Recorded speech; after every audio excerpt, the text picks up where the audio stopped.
اگر کوئی شخص ہر بات پر ہنسنے لگ جائے تو سمجھ جانا کہ کسی نے بڑی بے رحمی سے اس کا دل توڑا ہے۔ اگر زندگی میں کوئی شخص آپ کو چھوڑ کر چلا جائے تو اس کا ہرگز یہ مطلب نہیں ہوتا کہ دنیا ختم ہو گئی ہے، زندگی ختم ہو گئی ہے اور اب آگے جینا ہی نہیں۔ پتہ ہے، اگر ساری دنیا آپ سے منہ پھیر بھی لے تو اس وقت بھی اللہ تمہارے ساتھ ہوتا ہے۔ اس لیے اپنے لیے نہ صحیح مگر اپنے اللہ کے لیے یہ زندگی جینی ہے۔ آپ یہ کیوں نہیں سمجھتے کہ اللہ نے ہر چیز کا وقت مقرر کر رکھا ہے؟ اللہ اگر کسی انسان کی حقیقت دکھا کر اس کو تم سے دور کر رہا ہے تو اس پر تمہارا گلہ کرنا بنتا ہی نہیں۔ اللہ جب درد دے تو تسکین بھی دے دیتا ہے۔ تم مانگو اسی سے تسکین، صبر اور اس کی مدد، پھر دیکھنا کہ تم رحمان کو رحیم ہی پاؤ گے۔ آزمائش تو ہمیشہ من پسند چیزوں سے ہی شروع ہوتی ہے اور پھر ہم رو کر اللہ سے کسی ایسے شخص کو مانگتے ہیں جس کا ملنا ہمیں ناممکن لگے۔ اور اگر آپ تکلیف میں ہیں اور کوئی آپ کو اکیلا چھوڑ جائے تو یہ جان لو کہ اللہ تمہارے کام کا ذمہ خود لے رہا ہے۔ اللہ خود قرآن میں فرماتا ہے، تمہاری حمایت اور مدد کے لیے اللہ کافی ہے۔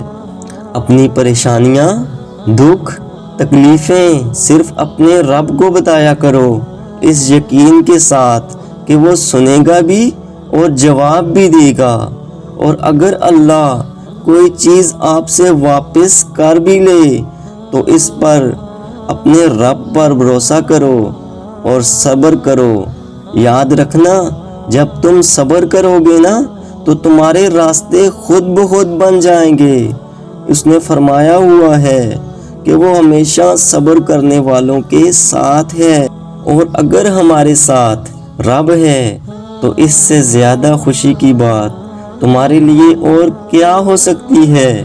اور جب تم لوگوں کے بجائے اپنے رب پر آنکھ بند کر کے یقین کر لو گے تو تم کبھی بھی مایوس نہیں ہوگے۔ حقیقت یہی ہے کہ اللہ کبھی بھی اپنے بندوں پر ظلم نہیں کرتا، بلکہ یہ خود اپنے اوپر ظلم کرتے ہیں۔ اپنے رب کے ساتھ دوستی کر لو، یہی وہ ذات ہے جو آپ کو کبھی تنہا نہیں چھوڑے گی۔ ہو سکتا ہے تم ایک گلاب کے طلبگار ہو اور اس مالک نے پورا باغ تمہاری قسمت میں لکھا ہو۔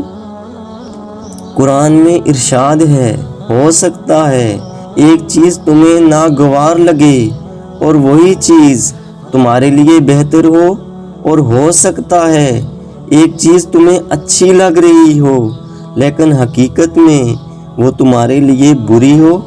بے شک وہ اللہ ہر بات جانتا ہے جو تم نہیں جانتے۔ تو جب اللہ تعالیٰ آپ کی زندگی سے کوئی چیز چھین لے یا واپس کر لے تو اپنے رب پر یقین اور بھروسہ کرنا کہ ایک دن اللہ تمہیں اس سے بھی بہتر چیز عطا کرے گا۔ یہ بات انسان نہیں جانتا، یہ باتیں تو اللہ ہی جانتا ہے۔